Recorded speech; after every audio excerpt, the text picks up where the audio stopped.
Starting to record.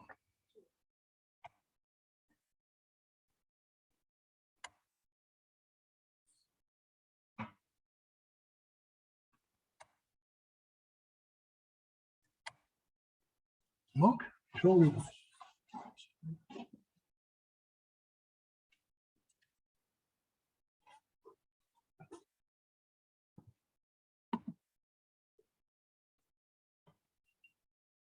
Are you going to put the thing at the top?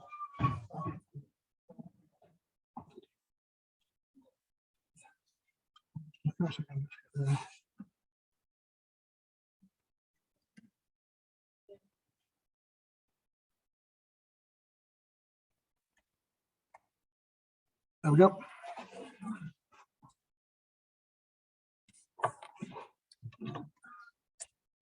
Okay, thank you very much for that introduction, Tom, and thank you, Roger, for masterminding the simulcast. Probably the first of many, I don't know. Hopefully you can all hear me at home, and hopefully you can see my screen. So I'm going to be talking about the thing you might have heard about in the news earlier this year, which was the giant ichthyosaur that we found in Rutland. And so it is the largest sea dragon from Britain, and was discovered in England's smallest county, which I thought was an interesting contrast.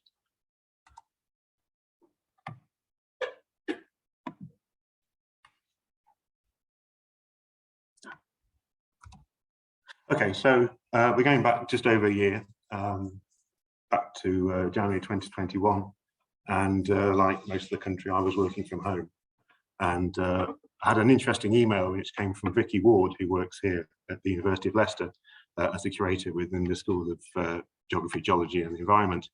And Vicky sent it to me and also to Dean Lomax, who's based at University of Manchester, and Dean's an ichthyosaur specialist, and I'm a specialist in marine reptiles, and also obviously I have the Leicester connection, having been curator at Newport Museum for over 20 years before I was made to leave. So I'm now at the British Antarctic Survey. And this email has some photos attached, and there were some interesting looking fossil bones, and we just knew that they were somewhere in Rutland. And then later that day, I had another email which was forwarded on from John Martin, again known to many of us in the section here. And John had been contacted by Richard Clark, who is based in the Leicestershire County Council, Heritage. And again, they were asking for advice about what this was and what to perhaps do with it. And this was the important bit of information, because we then realised that these were at Rutland Water, which was my suspicion to begin with, to be honest. And so we saw some photos which show basically a series of articulated vertebrae in the ground. They looked like ichthyosaur bones. They were definitely not dinosaur bones. So we keep having to stress this is not a dinosaur. But there was an element of jeopardy, I suppose, because the site was due to be re-flooded in about 10 days' time. They'd artificially lowered the water levels on this part of the nature reserve, and the site was due to be back underwater in a few days' time. So I visited the site a week later after filling in my COVID risk assessment with the British Antarctic Survey, who said yes, I could go and spend some time looking into this, as long as it wasn't too much time, and see what we could find. So I went out there. As you can see, it was very, very wet. These vertebrae were sitting there in standing water on top of very sloppy mud. But there are about 30 vertebrae visible, which is quite good. And also what we thought were bits of skull and shoulder girdle. And these are spread out over about almost 5 meters. And when you sort of did the scaling, this suggested an animal of at least 7 meters long if these vertebrae weren't scattered out to any great extent. So Rutland Water is the largest reservoir by area in England. And you can see the little flag there for where the ichthyosaur is. And so it's on what they call lagoon number 4. Over here, and this is Oakham here, slightly out further to the west. And this area here was actually built so between 2008 and 2011, and basically because they were wanting to lower the levels on the wider reserve reservoir, to supply water to Peterborough and other places. They had to extend the nature reserve at this end, at the western end of the reservoir, so that the birds and other wildlife could have water when the levels on the general reservoir were lower. So this is the geological map. You can see there that where our Ichthyosaur is over here is on the Whitby Mudstone Formation. And just for reference, the Rutland dinosaur is off the edge of this map, further to the east, up towards Stamford and Great Castleton. So again, it's even though it's from Rutland, it's not a dinosaur. It's nothing to do with the Rutland dinosaur. They're just within the same county, and very different animals and separated in time as well. So we're down here, Whitby Mudstone Formation, and it forms this area here, which is effectively underlies the site of Rutland Water. And Rutland Water was built there because of the Whitby Mudstone Formation. It's impervious. It's a great place to build a reservoir because it's not going to get water leaking out, in theory. And that's where the reservoir is nowadays. So an animal of this size suggests this could be an animal called Temnodontosaurus, which is a large ichthyosaur that we found in the early part of the Jurassic period. But there are other large ichthyosaurs around at this time.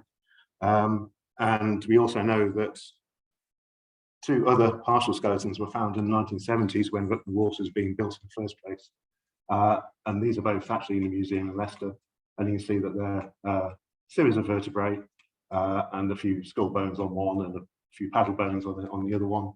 And these both seem to suggest an animal of around about 6 or so meters in length.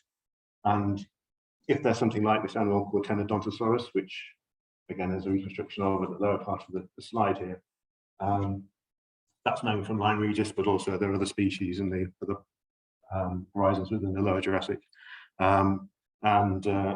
This is it here, scaled to that kind of 6.6 meters length to match some of those skeletons. This is what Temnodontosaurus might look like. This is a reconstruction that Bob Nichols did for the 50p piece last year to celebrate Mary Anning and her discovery of the skull of one of these animals back in 1811. So yeah, it's quite fitting that here we are, we're celebrating 200 years since Mary Anning and her brother discovered the first of these animals 200 years ago. And actually, by coincidence, today is the 175th anniversary of Mary Anning's death back in 1847, which I only found out today. So a strange coincidence. So I went back a week later. We had various frosts. This was back sort of early February. So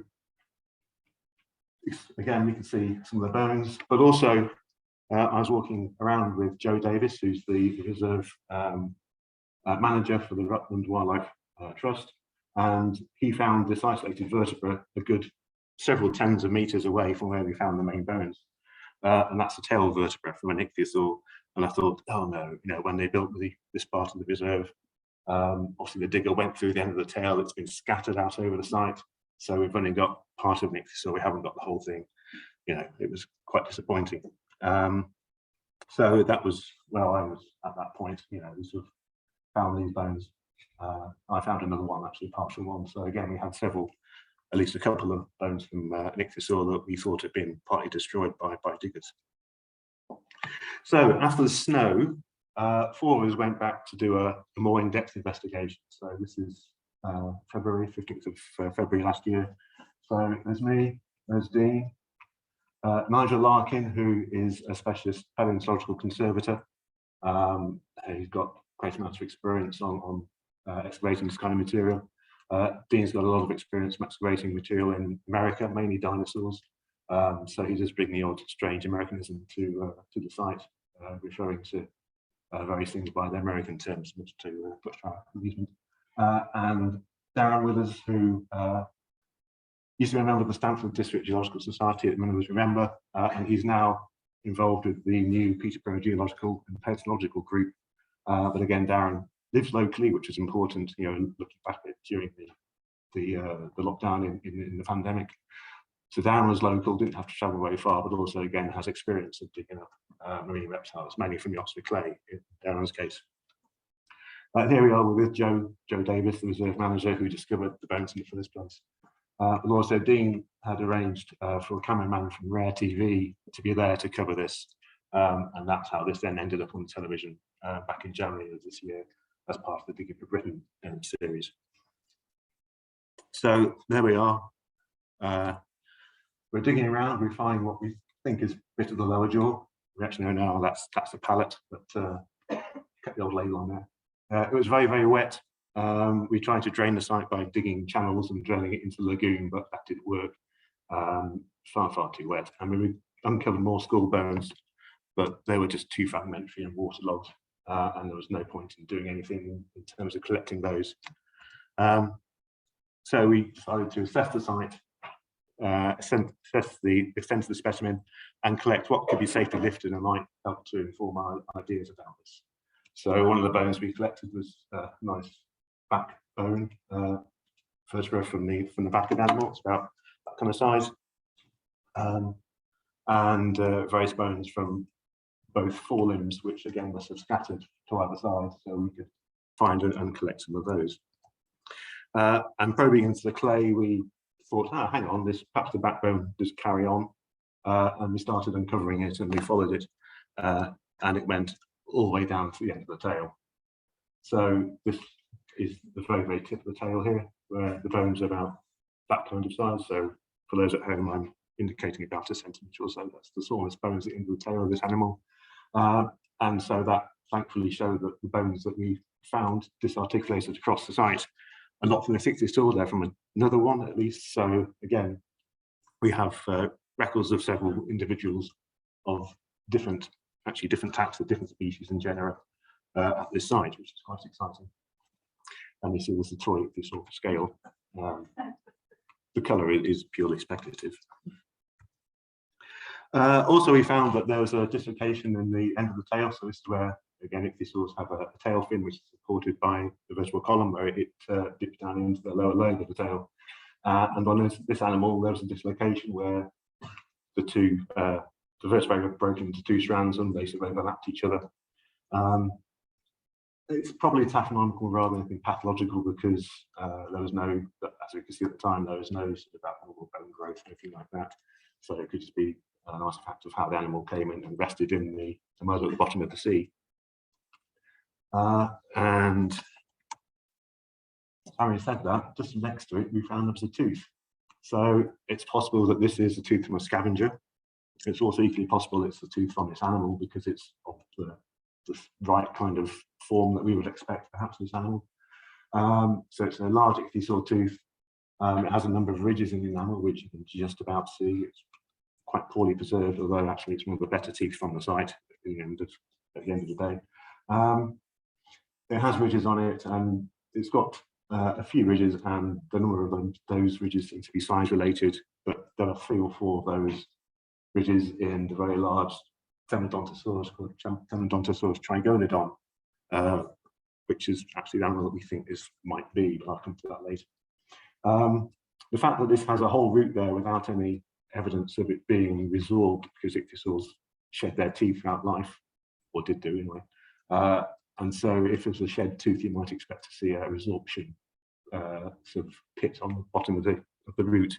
So because that isn't there, it's possible this is probably from this animal, but we're not sure still. And so you can see there's Dean and Nigel, they're measuring out the specimen. So we measured the baseline and then measured out from it either side.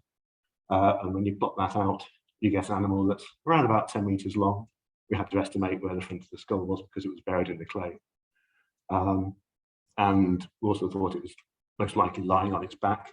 And just for comparison, here's a skeleton of Temnodontosaurus trigonodon in Stuttgart in Germany, which seems to have a similar kind of attitude. It's on its back. The front flippers are just spread out slightly. There's even a bit of a dislocation in the tail here as well. So that's what ours might look like, perhaps. Nigel also took a series of images, and then Stephen Day from a company called Think C3D built a very basic photogrammetry model from those. So that gave us a view of the site. And if this was indeed 10 meters long, it would make it the largest Ichthyosaur skeleton, which is essentially complete from the whole of the UK ever discovered. So that's when we knew we were onto something, when we realised we had a 10-metre animal on our hands. So we covered the specimen over with polythene sheets, clay, tarpaulin, left it there, and hopefully in the knowledge that we'll be able to come back later in the year after the bird breeding season was finished and carry on in hopefully hot, nice, dry conditions in August. So here we are, this is August. So there's Joe, who discovered the specimen. There's Dean, there's me, there's Nigel. This is what we found when we went out onto the lagoon. So you can see it is much drier. The white stuff here, it's not snow this time, this is bird feathers. The whole place is covered in feathers and bird poo and dead birds and stuff like that. So it's not very nice from that point of view. So we set ourselves up with a bit of a field camp there. So there were new risks to think about, potentially sunburn, but actually the weather was pretty bad, so that wasn't a problem. Botulism and leptospirosis apparently were around as well. So we were wearing gloves and using hand sanitizer, not just for COVID, but also because we thought these potential pathogens from the birds. So Nigel works up the risk assessment, everybody signed up to it, and Anglian Water also had their non-disclosure agreements that we all have to sign to keep quiet about the whole project. So there's me talking to Nigel, and Joelle Woolley is there, and she manages the Anglian Water side of the nature reserve. And she was very, very helpful throughout the whole thing. So we took the covers off, and you can see that there's a sort of patch of discoloured mud. And just to help you in the future slides, we have a bit of a colour scheme. So those of us who are actually digging have green high-vis vests. Visitors to the site, which includes Anglian Water staff and other sort of VIP visitors, they have purple ones, and people with blue high-vis are doing sort of media recording. So on that first day, we found a few extra scattered bones. So there's another vertebra there. There's a bone from one of the paddles. So these were just scattered on the surface. And so, the horizon the Ichthyosaur is situated at is the surface of the island in the lagoon. So it's so close to the surface, it's very lucky that it survived the digging of the lagoon, but also the ploughing of the original farmland, because it can't have been too far below the base of the ploughs. So again, it was really, really lucky that it survived and was discovered. And also you can see there's a nice liberal splattering of bird poo and feathers, other rubbish. So we start to uncover it. So we're working at the tail here, that's the end of the tail where Nigel is. This is the tail bend around here. And we're using trowels and wooden sticks. Wooden sticks are good because they're not going to scratch the bones too much. And we're using kneeling pads, which are meant to save our knees, but mine is still recovering, creaking every time we go up the stairs. Joined by Emma Nichols. Emma works at the Horniman Museum in London, where she's a curator of paleontology and zoology.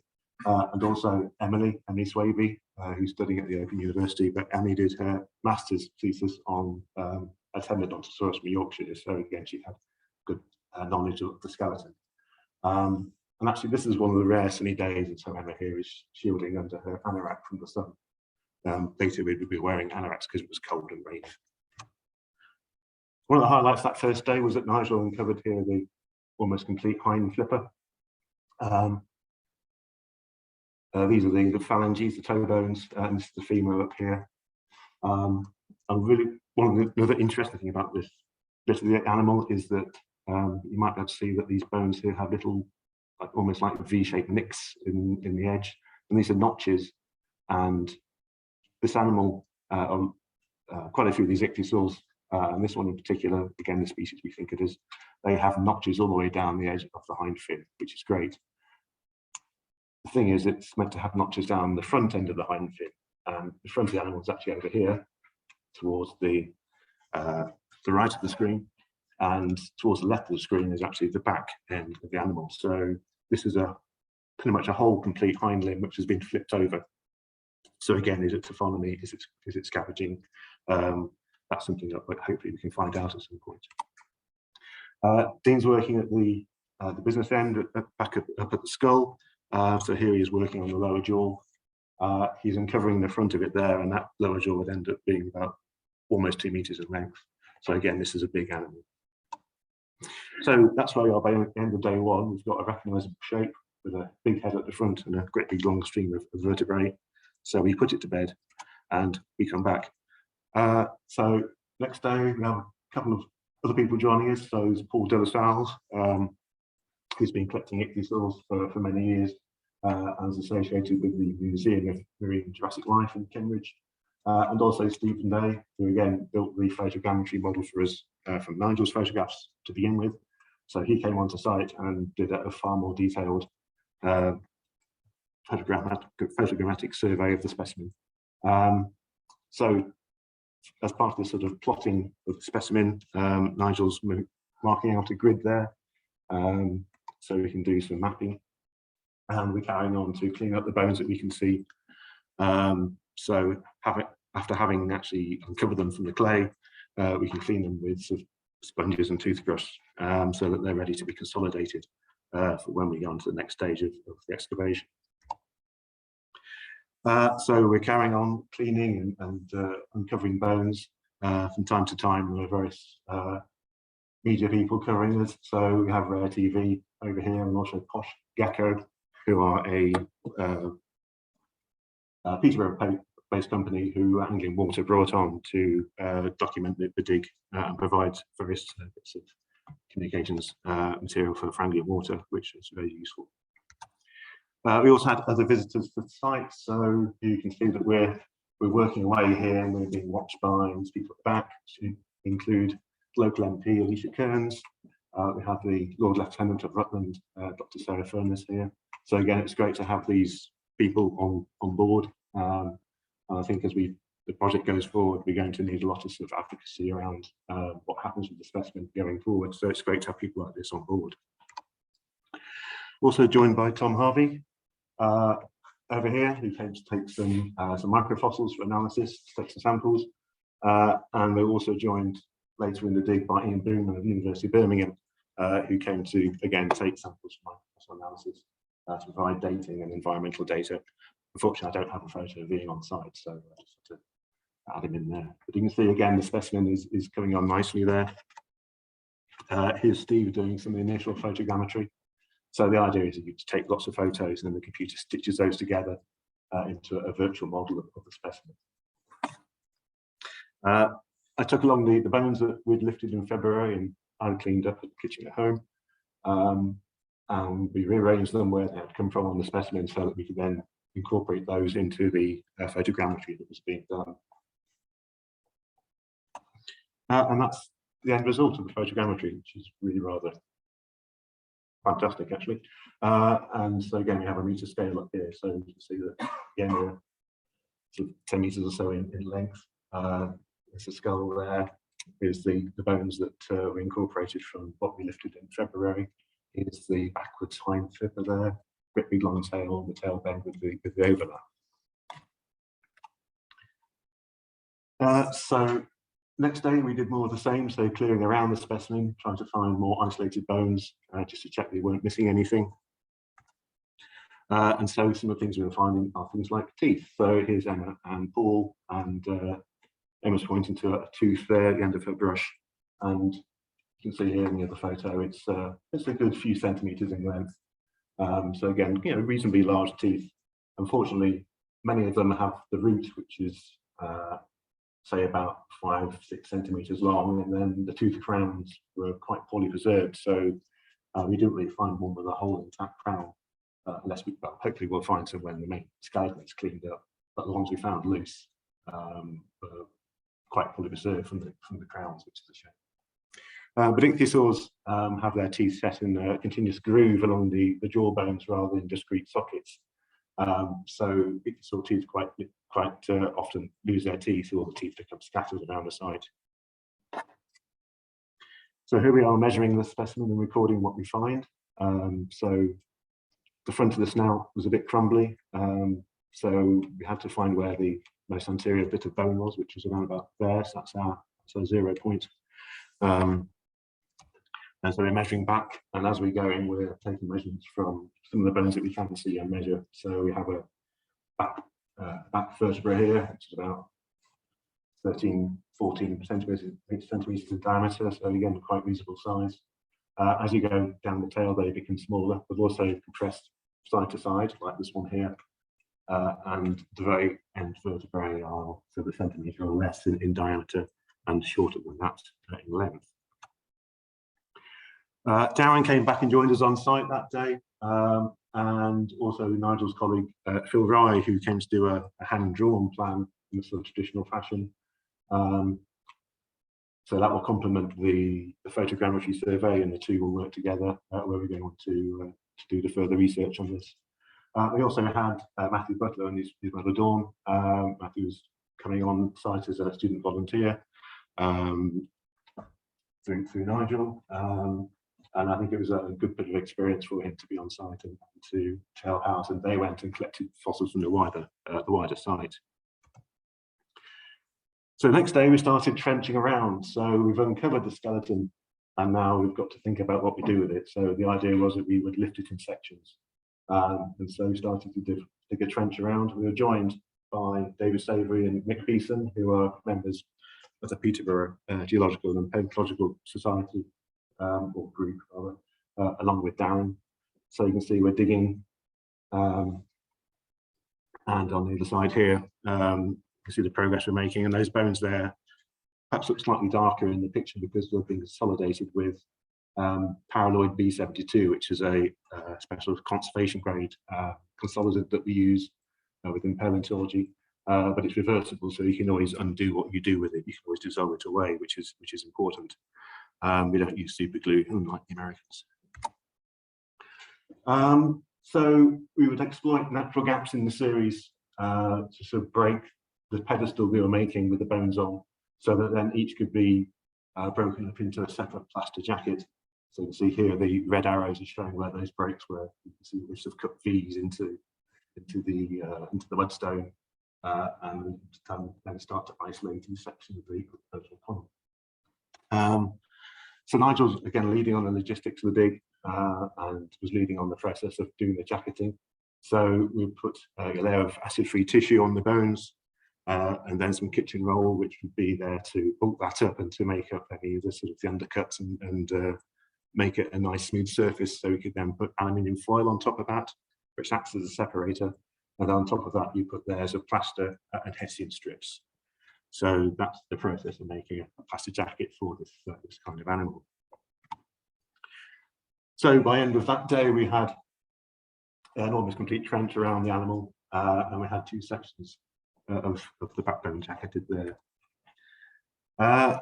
And so we carried on digging the next day, but actually we started having problems with the plaster, and it just wasn't curing properly. And although it was August, it was very damp and it was very cold.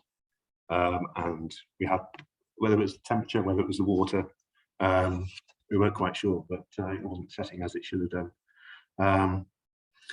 So actually we had to redo the second one that we did the day before, because it was just like cottage cheese effectively, not like a nice hard plaster at all. But the first jacket there it's been flipped. So the idea is once you've covered the surface and you've sort of undercut it and you've plastered under the underside, as you can see on this one to the side here where we flipped it over, that can then be transported away from site. And so you can see that they're being loaded onto the back of Joe's vehicle there, which is fine for this size of jacket, but we need something bigger later on in the dig for the larger jackets. So the next day, the trench is getting deeper. You can see it's getting down to several feet in depth. Lots of spoil being carted away. I think we worked out as about 8 tons of spoil that was dug out. And there's Emma applying consolidant to that rear flipper before it's then jacketed. So down at the other end of the skeleton, the bones of the left forelimb that we didn't lift as isolated bones, we then had to jacket what was left. So this is the process here. It's got the foil on it. There it's got the plaster on it. And then once we've removed that, we can then concentrate on working on the shoulder area, because we need to be able to separate the skull and the body. And so by the end of that week, this is where we are. You can see me there for scale. And we have an almost complete trench around the animal. We've got several sections already lifted, and the rest is being prepared for lifting. So after the August bank holiday, we got back on site. You can see there Dean is nicely wrapped up against the elements with woolly hat, cags, everything. Again, it wasn't nice August weather. So Dean's starting the process of jacketing the skull there. And you can see there that we're also lifting some more of the tail sections. And we're now using Joe's tractor and the bucket on that using that to lift and remove them from site, because these are getting heavier and heavier. You can see there's 4 of us there lifting it. You know, it's you definitely need people on site for this. We're doing more plastering there, so there's Nigel and me. We're working on the tail and the hind limb, and there's Dean still working on the skull. The toy Ichthyosaur is still there, helping in its own special way. And it's always as a useful thing when you have people on site and they say, "What's an Ichthyosaur look like?" You go, "There it is. It looks a bit like that." So there's the skull with its first coat of plaster, and I'm starting there to separate the shoulder area. And again, we're using natural cracks within the bones so that we can separate the pieces, and they'll be reconstructed later on in the workshop. Also, you can see that I'm standing in water, and that trench is beginning to fill up. And that's basically because we got down to a more silty bed, which is obviously acting as an aquifer from the reservoir, and we started to flood. We did eventually solve that, but it was quite sloppy mud working in that for a while. So here we are lifting the last of the tail sections with the tractor. So you see they're in the bucket, and then they're going into the back of Nigel's van. And at the end of that week, we were left with just 2 sections. Unfortunately, they're the big sections. So there's the skull and the body. And you see the skull is there with its sort of another coat of plaster on it, and the body's protected. So again, we would cover these over with our gazebos over the weekend and overnight to protect them from the weather. Actually, you can see there that perhaps the trench there is slightly less full of water. So again, we managed to work out if we put enough clay in there and really tamped it down, it actually did seal it again. So in the 3rd week, you can see there the skull jacket has now got its strengthening batons in it. So again, that provides stability. It's not going to distort and twist under its own weight. And so now all we need to do is undercut that, extend the jacket underneath, then tunnel underneath it, and then insert timbers under that, and then construct a frame around that, and then encase the timbers in plaster to secure the whole thing, and then you then have to move it. So yes, it's quite simple, really. Yeah, so you know, we got to this point, and the rest of the time was just spent lifting and plastering these 2 great big jackets. So Nigel's there working on the framework and skull, and the rest of us are working on the body section. And so we've started covering it over. You can see it's got 50 paper all over it, and we're now starting to pad it out with the kitchen roll and sort of bulk it up and to smooth out any of the undercuts. And you can see in the second slide there, it's under the gazebo with a nice coating of plaster, but that needs more on top of it to keep it nice and stable. So Dawn and Matthew came back on site. Dawn is actually a wonderfully talented cake artist, and she made an Ichthyosaur cake. So this is the cake here. That Ichthyosaur there is entirely made of cake. The base here with the white chocolate Ichthyosaur skeleton again is made of cake. And this was a thank you that we clubbed together to get for Joel and for Joe for making us, you know, so welcome, and for just making sure we could actually lift and collect the specimen in the first place. So that was a nice thing. And you see there's the group photo with the cake. Really unexpected when, you know, we sort of unveiled the cake and thought, wow, this is definitely like an Ichthyosaur in cake form. So here we're going to now come in with the telehandler, which Joe borrowed off the local farmer. So again, he realised that these jackets at the skull and the body rim are going to be too much even for his tractor. So the telehandler comes in. You can see we've got the framework there around the skull. Nigel has rigged up those straps. They're going around the forks of the telehandler, and it lifted off cleanly and smoothly in one go. And it's one of those moments where your heart is absolutely in your throat, and you think what's going to happen, and it just sailed serenely up, and everyone was incredibly relieved. So the skull was lifted, went onto the back of the reserve's trailer, and so it could be transported down to the van, and it only just went in widthways into the back of that Luton van. So again, you've got an idea about what the scale of the thing, and that's a very, very happy Nigel, celebrating that we got the skull out in one piece. So for the body now, again, it's a similar approach. Nigel decided to build the frames of underneath and lift it from underneath rather than going over the top as well. But it was similar process as before, so we had to dig channels going underneath, and channels in the surrounding clay, so we could actually feed the timbers underneath it, and then had to undercut the body and encase the whole thing in plaster as well.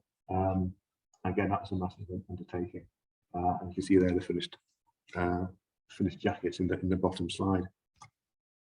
And again, another successful lift. There's a telehandler there. There's Carolyn, who was actually on site to help film it that day.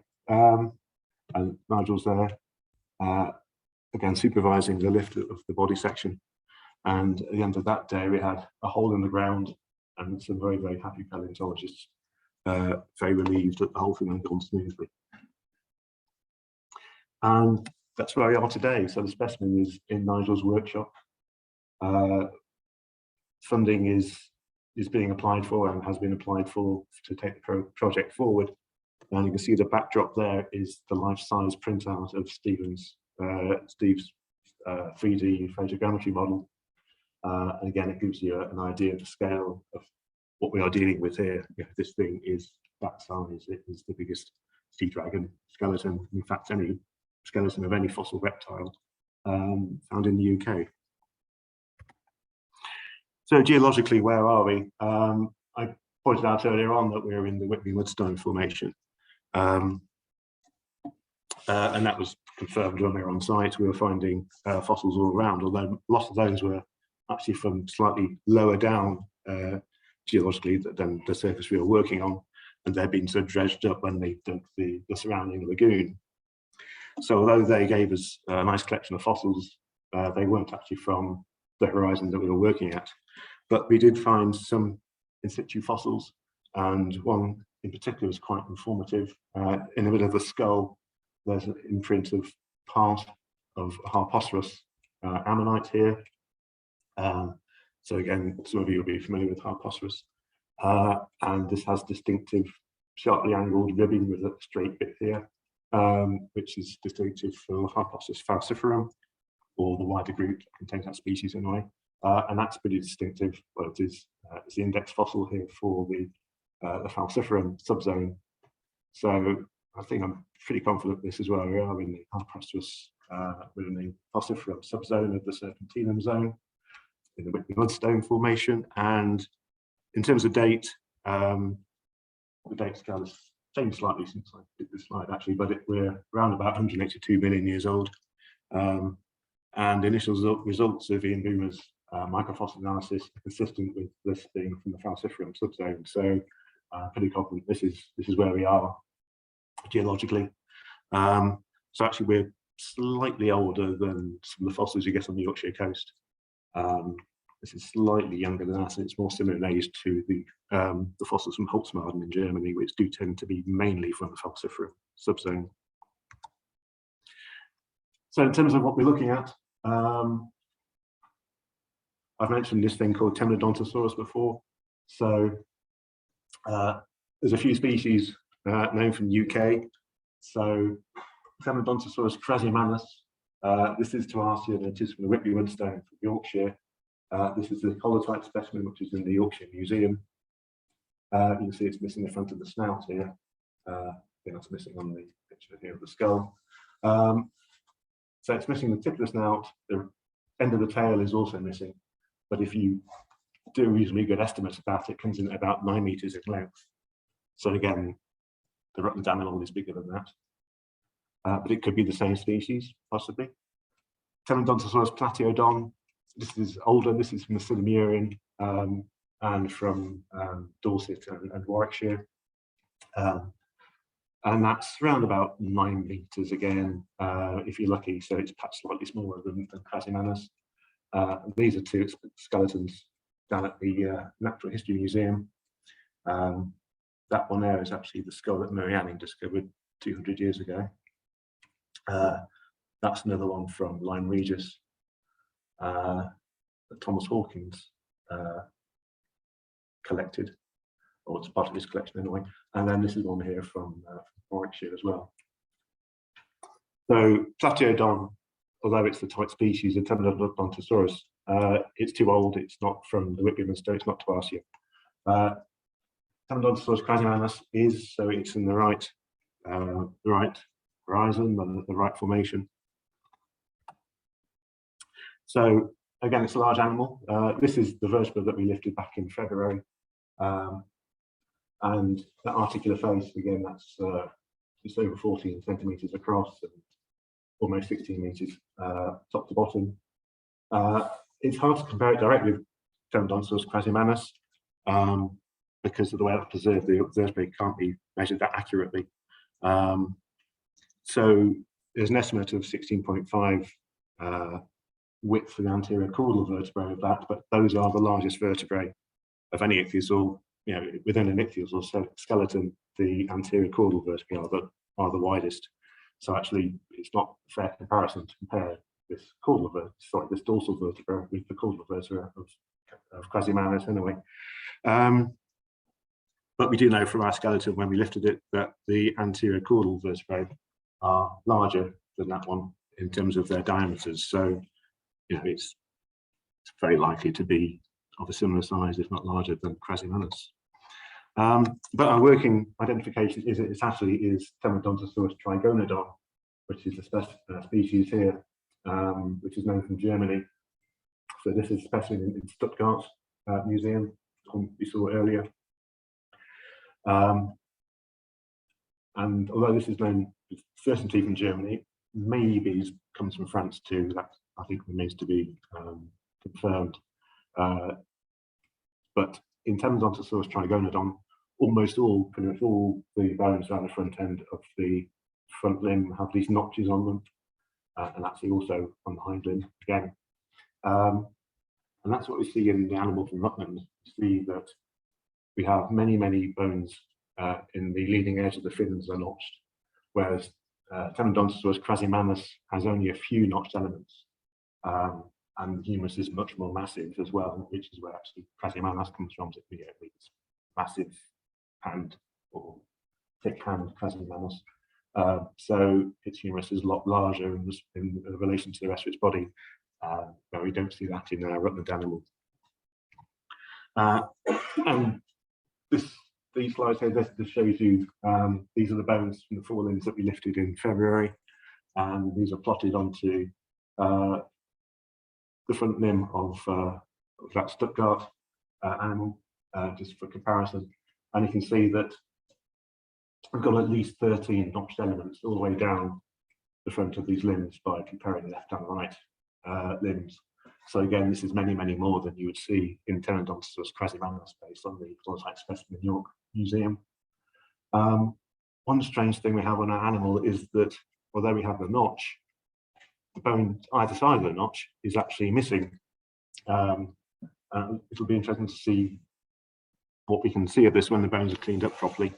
From what I could see when we when we had this in February and I was looking at it, this isn't, you know, this isn't a case of somebody being a bit slapdash when we were excavating it. This is the original missing bone. So it's either some strange sign of some strange erosion on the seabed where only the leading edge of these bones, which are in random orientations, has been eaten away by something, or probably more likely it's actually is a pathology of the skeleton.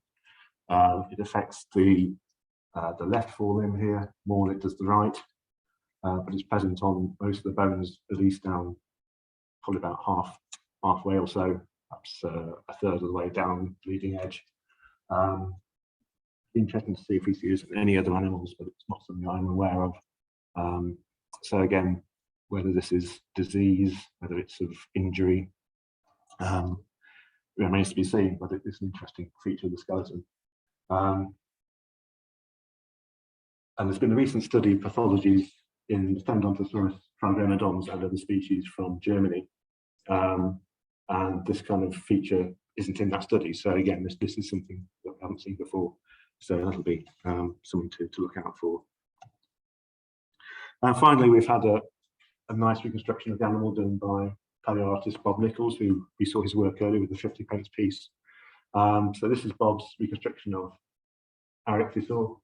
I mean, from here it looks quite big, but this is, I don't know, in relation to me, that's probably about 3 meters long. So it times out by 3 to get the proper size of the thing.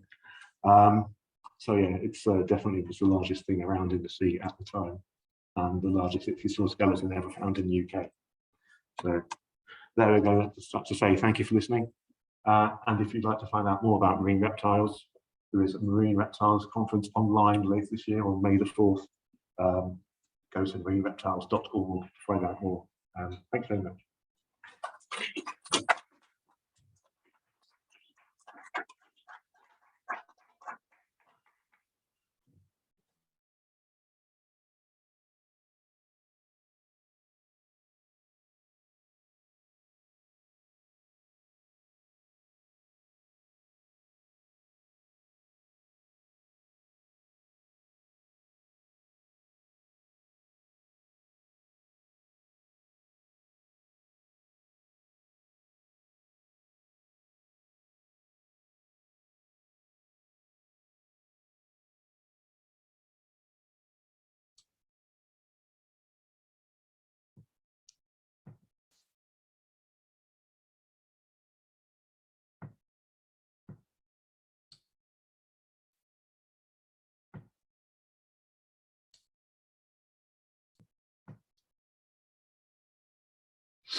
I don't think they can work do the question. I can chat with that. Chat looks a bit puzzled.